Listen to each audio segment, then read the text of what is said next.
Come on, Dixie.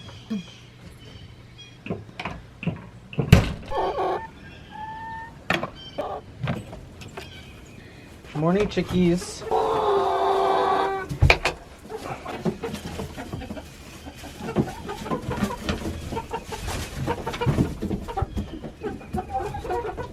They're ready.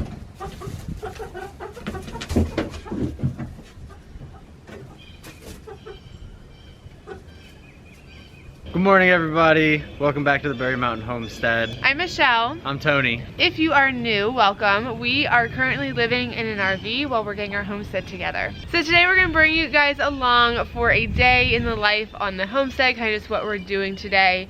And the first thing that we're doing today is feeding the chickens. If you saw the video that was up before this video, you saw that we just got 6 chickens that we're really excited about. The first thing that we do in the morning is we take care of them, we let them out, we feed them. So we're gonna start with that. Don't forget to like this video and subscribe. We'll take you along for our day.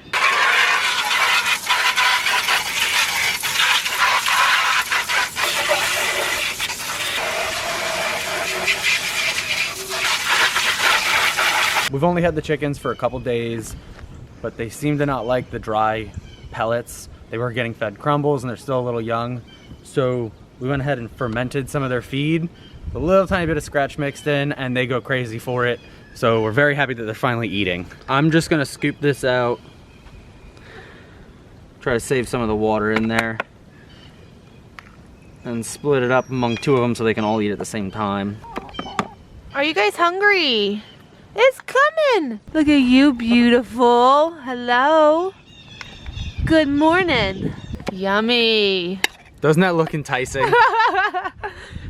But they love it. That's what's important. They love it. So if you want to ferment their feed just like we did, it's very, very easy. This is a really small amount. We're probably going to graduate to a larger bucket so we don't have to refill it every single day. Fill it up with feed, leave a lot of room, it expands a lot.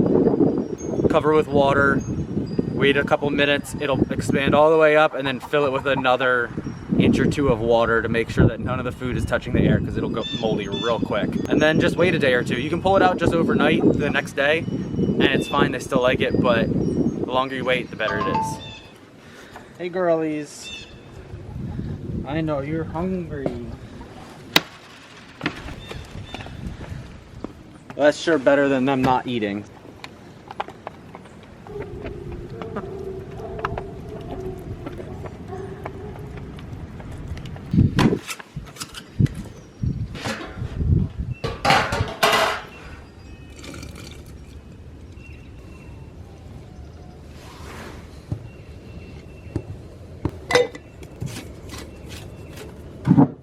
Hey Tony, we're gonna have a wild party later?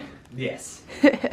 Just kidding, these are for a seed transplant project that we're going to be doing a little bit later today. So the other day, we planted some tomatoes in some more greenhouses here. These are actually kitty litter containers and they work really well. Well, hello. Hello. They work really well because they're bigger, but we have Brad's atomic grape tomato in here.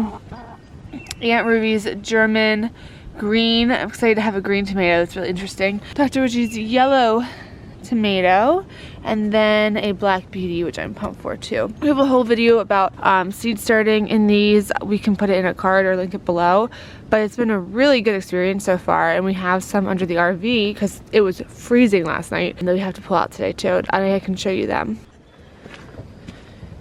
So as you guys know, we have our skirting up. That way our pipes don't freeze and everything under the RV stays warm for the winter. Right now we're leaving it up because we do have some random cold nights like we had last night.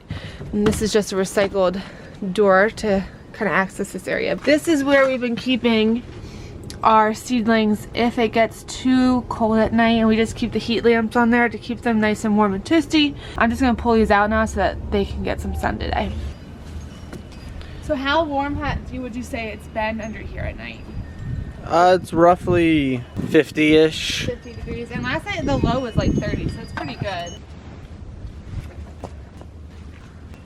My mom has had this lettuce growing in this feed trough for, I think, like last fall, right? Yeah. But it's looking really good. she just covers it through the winter. But if you guys need a planter idea, this has been working really well for her for a few years, I think now. And then over here, we planted with her some onions, has them covered for the guinea hens that come over, just so they're not disturbed. Over here, she has some strawberries. I think these are both actually, both strawberries. Yeah.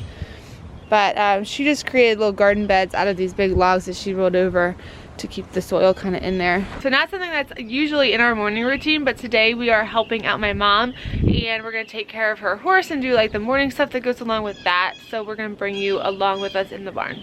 Good morning, Annabelle. Are you ready for your breakfast? Oh, so pretty. This is my mom's horse, Annabelle. Scoot.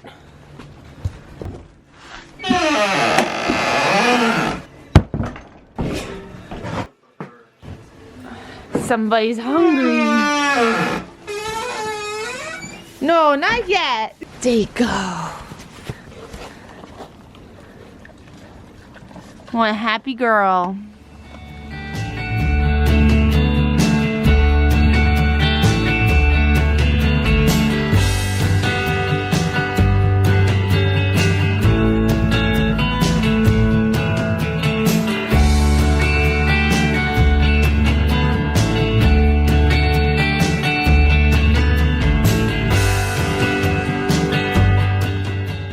One treat. You want a treat? Oh, good girl. So much later in the day now, we are going to be transplanting a bunch of our little seedlings that we did in our greenhouses made out of jugs. But basically we're just going to sift through all of these little seedlings, and we are just using some solo cups. We're using these for two reasons. One, it's hard to go into a garden center right now, and also it's just a cheap option. If you get these, put a hole in the bottom. It's a really cheap option to have like little starter pots, and then you can just write the label right on there too. So we set up the table. We have trays my mom gave us. That way we can put them in and out of the RV. Let's go see what the chickens are up to. They are free range right now. They have been free range for a few days. And they're doing really well. They're still coming back at night. Hey girlies, what you doing? Michelle has given me the responsibility of putting holes in every single little cup for drain. So I figured I'd shoot the holes in it. Okay, so don't judge me if I miss.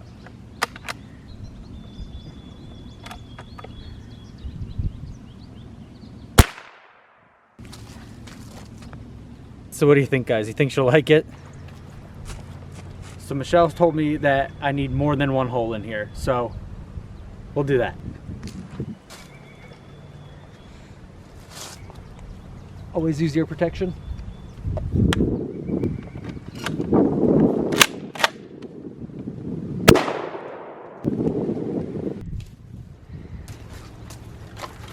That's not gonna work.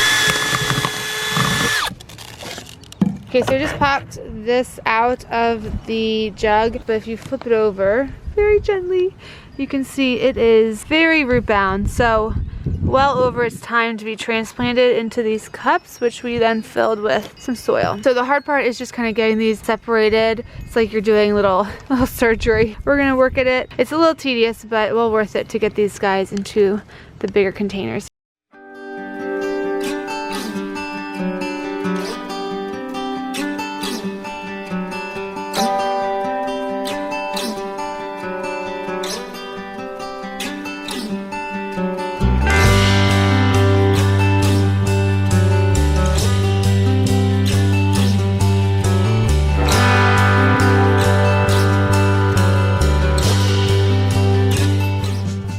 So just to explain real quick what we're doing. So we had to separate them all, and if they're too close together, I will just keep them as two. But you need to get like the little roots there and your plant.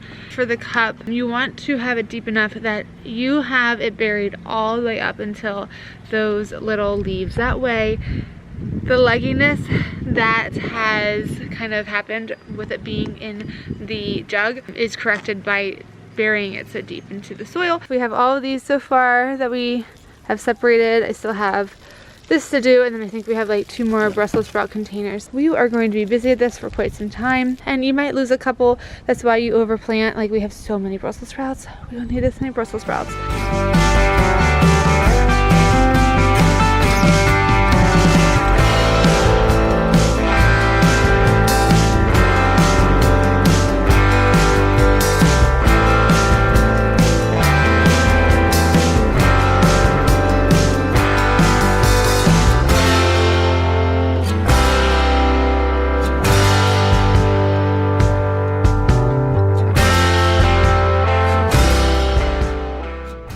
Our Brussels sprouts in, and then these are the tomatoes we started, but we think we're just going to cover them tonight because a couple of them sprouted. In another little greenhouse we have 2 trays of sunflowers, so this is what we were able to get split up today, these seedlings, and we have, like, I would say half more to do tomorrow that will get completed. It's about 5 o'clock now in the afternoon, and we're gonna go for a hike with the dog and your mom and their dog up the mountain on our property, and then we're gonna make dinner and relax the rest of the night. And we're gonna dye Easter eggs because tomorrow is Easter. Yes, it is. I'm excited when we have our own eggs that we can decorate. And a fun fact, my mom, when she had chickens, well, I think she still gets brown eggs, but when she had chickens with brown eggs that are beautiful, you don't want to dye your eggs from your chickens, so she would just get washi tape and she would get stickers and she would decorate them, and they were really, really pretty. So when we get our eggs from our chickens and it's next year and it's Easter,